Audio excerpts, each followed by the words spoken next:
कक्षा 7 एनसीईआरटी गणित प्रश्नावली 6 त्रिभुज और उसके गुण। आज की क्लास में इस प्रश्नावली की भूमिका मतलब सामान्य परिचय हम करेंगे। तो आज की ये क्लास आपको बहुत ही ध्यान से समझनी है, क्योंकि गणित में किसी भी प्रश्नावली के सवालों को हल करने से पहले यदि आप लोगों ने उस प्रश्नावली की भूमिका मतलब सामान्य परिचय अच्छी तरह से समझा है तो आप उस प्रश्नावली के सवालों को आसानी से हल कर सकते हो। तो गणित में कोई सी भी क्लास में कोई सी भी प्रश्नावली आपको हल करनी हो तो सबसे पहले आप उस प्रश्नावली की भूमिका मतलब सामान्य परिचय अच्छी तरह से समझे। तो देखो शुरू करते हैं, त्रिभुज और उसके गुण। सबसे पहले बात करते हैं त्रिभुज की। देखो बेटा, 3 रेखाखंडों से मिलकर बनी बंद आकृति त्रिभुज कहलाती है। देखो एक रेखाखंड ये, एक रेखाखंड ये और एक रेखाखंड ये 3 रेखाखंडों से मिलकर बनी बंद आकृति क्या कहलाती है? त्रिभुज कहलाती है। अब इसे आप अंग्रेजी के अक्षरों से नाम दे सकते हो, ए, बी और सी। तो इसका नाम क्या हो गया? त्रिभुज ए बी सी। ये वाला जो चिन्ह है वो आपके त्रिभुज का चिन्ह हो जाएगा। आगे बात समझ में। अब देखो इस त्रिभुज में क्या क्या गुण होते हैं। इस त्रिभुज में 3 भुजाएं होती है। कितनी भुजाएं? 3। देखो ये एक भुजा, ये दूसरी और ये तीसरी। इन भुजाओं को हम रेखाखंड भी कह सकते हैं। और इस त्रिभुज में 3 कोण होते हैं। कितने कोण होते हैं? 3। देखो एक कोण ये वाला, एक ये वाला और एक ये वाला। और त्रिभुज में 3 शीर्ष होते हैं। कितने शीर्ष होते हैं? 3। अब देखो शीर्ष क्या होते हैं? एक शीर्ष ये, एक शीर्ष ये और एक शीर्ष ये। जहाँ पर 2 रेखाखंड मिलते हैं ना उस बिंदु को शीर्ष कहते हैं। हो गए 3 शीर्ष। तो देखो त्रिभुज में कितनी भुजाएं होगी? सबसे पहले तो भुजा होगी इसमें 3। अब भुजा का नाम लिखेंगे। देखो ये एक भुजा है, इसका नाम क्या हो गया बेटा? A B. ठीक है। अब देखो दूसरी, ये भी एक भुजा है, इसका नाम क्या हो गया? B C. और तीसरी देखो ये भी एक भुजा है, इसका नाम क्या हो गया? ए सी। ठीक है। तो ये 3 भुजाएं हो गई। आप चाहो तो इनके ऊपर ऐसा लगा सकते हो। इनका मतलब ये रेखाखंड है और रेखाखंड का माप फिक्स होता है। ठीक है ना। तो ये भुजा हो गई। अब इसमें 3 कोण होंगे। कोण कितने होते हैं? 3। अब देखो कौन कौन सा? एक तो ये वाला कोण ए, ये कोण का चिन्ह है। फिर ये वाला कोण बी, फिर ये वाला कोण सी। तो बताओ त्रिभुज में 3 कोण हो गए और 3 क्या होंगे बेटा? शीर्ष। कितने शीर्ष होंगे? 3। अब देखो शीर्ष कौन कौन सा? एक तो ये ए, ठीक है, एक ये वाला बी और एक ये वाला सी। तो त्रिभुज में 3 भुजा, 3 कोण और 3 क्या होते हैं? शीर्ष होते हैं। समझ में आ गया? त्रिभुज 3 भुजाओं से या 3 रेखाखंडों से मिलकर बनी बंद आकृति क्या कहलाती है? त्रिभुज कहलाती है। ठीक है। अब देखो त्रिभुज कितने प्रकार के होते हैं? त्रिभुज 2 प्रकार के होते हैं। त्रिभुज कितने प्रकार के होते हैं? 2 प्रकार के। मतलब त्रिभुजों का जो वर्गीकरण करते हैं वो 2 प्रकार से करते हैं। कितने प्रकार से? 2। सबसे पहले तो ये होता है आपके भुजाओं के आधार पर, भुजाओं के आधार पर। ठीक है ना। और दूसरे नंबर पर होता है आपके कोणों के आधार पर, कोणों के आधार पर। ठीक है ना बेटा। तो त्रिभुज कितने प्रकार के होंगे? 2 प्रकार के। एक तो भुजाओं के आधार पर और एक कोणों के आधार पर। ठीक है ना। सबसे पहले देखो भुजाओं के आधार पर। अब भुजाओं के आधार पर सबसे पहला जो त्रिभुज होता है वो होता है आपके समबाहु, समबाहु त्रिभुज। कौन सा त्रिभुज? समबाहु त्रिभुज। अब देखो नाम से पता चल रहा है, सम मतलब समान, बाहु मतलब भुजा। जिस त्रिभुज की सभी भुजाएं समान हो, तीनों भुजाएं समान हो, वो क्या कहलाएगा? समबाहु त्रिभुज। जैसे मैं यहाँ एक त्रिभुज बनाता हूँ, ठीक है, ये त्रिभुज बना दिया मैंने, ए बी और सी। कोई भी नाम आप दे सकते हो। अभी इस त्रिभुज की तीनों भुजाएं बराबर है, मतलब ये वाली भुजा, ये वाली भुजा और ये वाली भुजा तीनों, जैसे ये 5 सेंटीमीटर की हैं, ये भी 5 सेंटीमीटर की और ये भी 5 सेंटीमीटर की। तो जिसकी तीनों भुजाएं बराबर हो वो क्या कहलाएगा? वो कहलाएगा समबाहु त्रिभुज। अब भुजाओं को आप ऐसे देखो, ए बी भुजा है बराबर होगी किसके? बी सी भुजा के, और बराबर होगी किसके? ए सी भुजा के। आगे बेटा समझ में? ये हो गया। अब दूसरा है आपके समद्विबाहु त्रिभुज। समद्वि बाहु त्रिभुज, नाम से पता चल जाएगा आपको। अब देखो, सम मतलब समान, दी मतलब दो, बाहु मतलब भुजा। जिस त्रिभुज की दो भुजाएं बराबर हो वो क्या कहलाएगा? समद्वि बाहु त्रिभुज।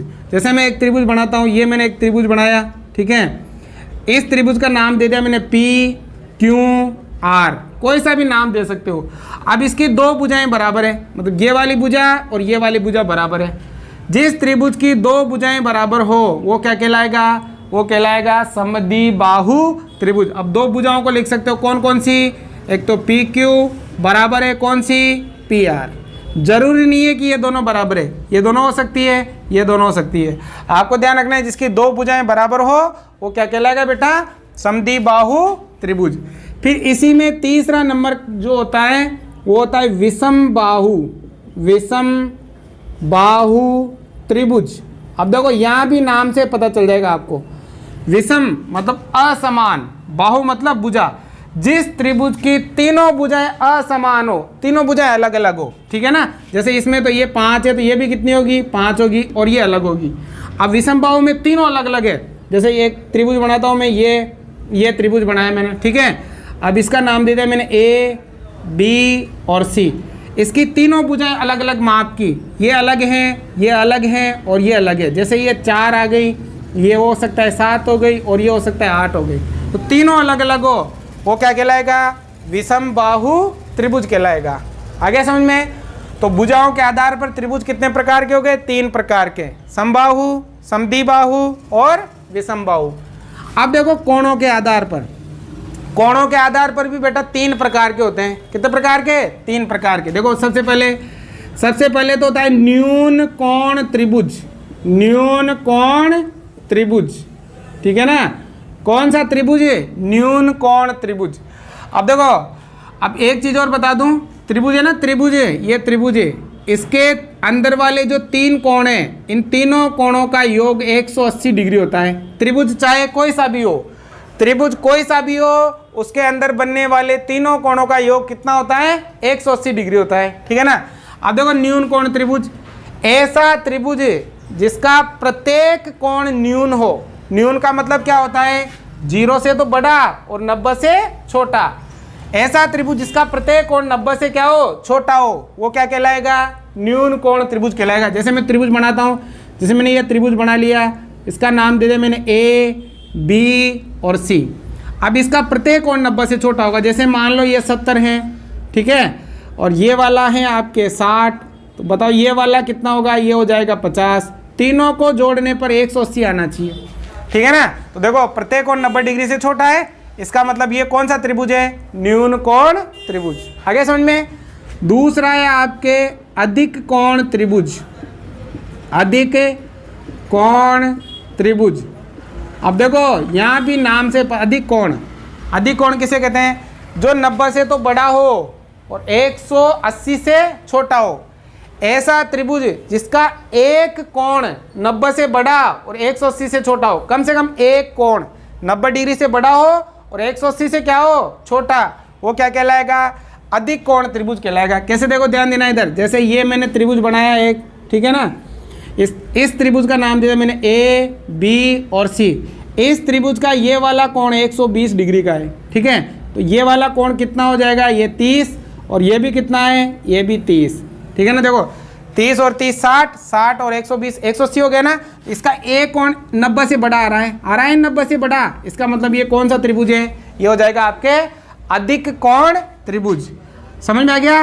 अब देखो, तीसरा है आपके समकोण त्रिभुज, समकोण त्रिभुज, समकोण त्रिभुज। अब देखो, सम मतलब समान, कोण, ऐसा त्रिभुज जिसका एक कोण 90 डिग्री का हो। एक कोण कितने डिग्री का हो? 90। देखो, ये ऐसे बनेगा, ये वाला, ठीक है ना।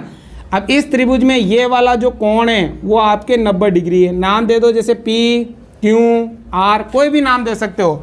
तो जिस त्रिभुज का एक कोण कितने डिग्री का हो बेटा?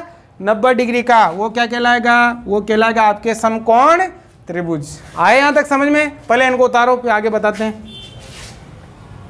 देखो, अब त्रिभुज की मध्यिकाएं, ध्यान देना इधर, त्रिभुज की मध्यिकाएं, मध्यिकाएं। अब देखो बेटा त्रिभुज की मध्यिकाएं क्या होती है।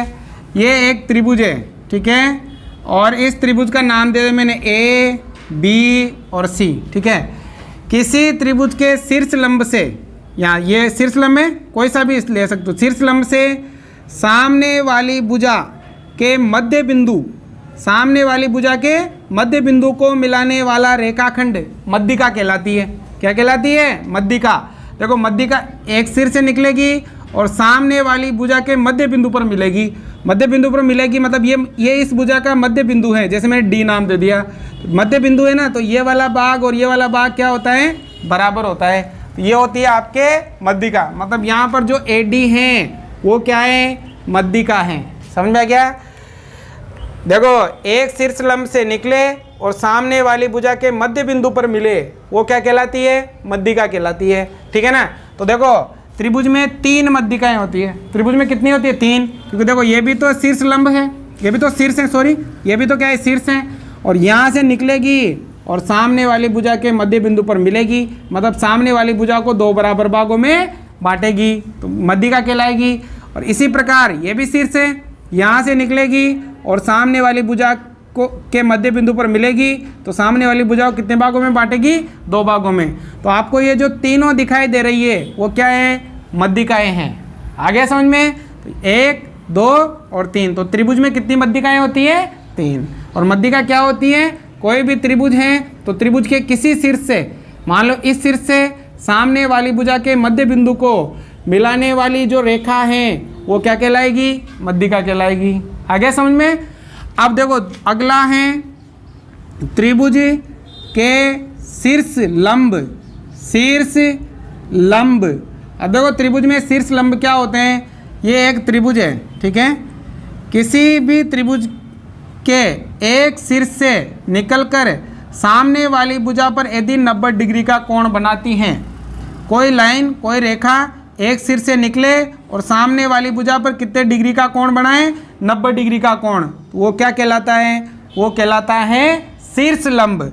अब देखो वो इस सिर से भी निकल सकती है। अगर इससे निकलेगी तो इसके सामने वाली भुजा पर कितने डिग्री कोण बनाएगी? 90। और यहाँ से निकलेगी तो इधर सामने वाली भुजा पर कितने डिग्री कोण बनाएगी? 90।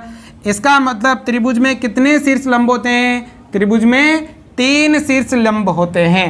आ गया शीर्ष लंब समझ में? शीर्ष लंब क्या होता है? देखो ध्यान देना, इधर एक सिर से निकलेगा और सामने वाली भुजा पर हमेशा 90 डिग्री का कोण बनाएगा। और मध्यिका क्या होती है? एक सिर से निकलेगी और सामने वाली भुजा के मध्य बिंदु पर मिलेगी, मतलब सामने वाली भुजा को 2 बराबर भागों में बांटेगी। ये तो मध्यिका है। और ये क्या हो गया आपके? ये हो गया आपके शीर्ष लंब। आ गया समझ में? अब आगे देखो आया आपके त्रिभुज के बाह्य कोण। बाह्य कोण और उसके गुण, और उसके गुण। अब देखना बेटा इधर त्रिभुज के बाह्य कोण। देखो त्रिभुज के अंदर वाले कोण तो हमने देख लिए। ये एक त्रिभुज है तो ये वाला, ये वाला, ये वाला, ये इसके अंतः कोण है। कौन से कोण है? अंतः कोण। और इन तीनों अंतः कोणों का योग कितना होता है? 180 डिग्री होता है। कोई सा भी त्रिभुज हो, इसके अंदर वाले तीनों अंतः कोणों का योग कितना होता है? 180 डिग्री होता है। अब देखो इसने कहा है त्रिभुज के बाह्य कोण। अब देखो बाह्य कोण कौन से? जैसे मान लो ये एक त्रिभुज है, ठीक है ना। इस त्रिभुज की एक भुजा को मैं ऐसे बढ़ा दूं तो इधर वाला जो ये कोण बन रहा है, इस कोण को कहते हैं बाह्य कोण। कौन सा कोण कहते हैं बेटा? बाह्य। भुजा को आप इधर बढ़ा दो तो इधर बाह्य कोण बन जाएगा, भुजा को आप इधर बढ़ा दो तो इधर बाह्य कोण बन जाएगा, ठीक है ना। तो ये बाह्य कोण। अब देखो इस बाह्य कोण के क्या गुण होते हैं?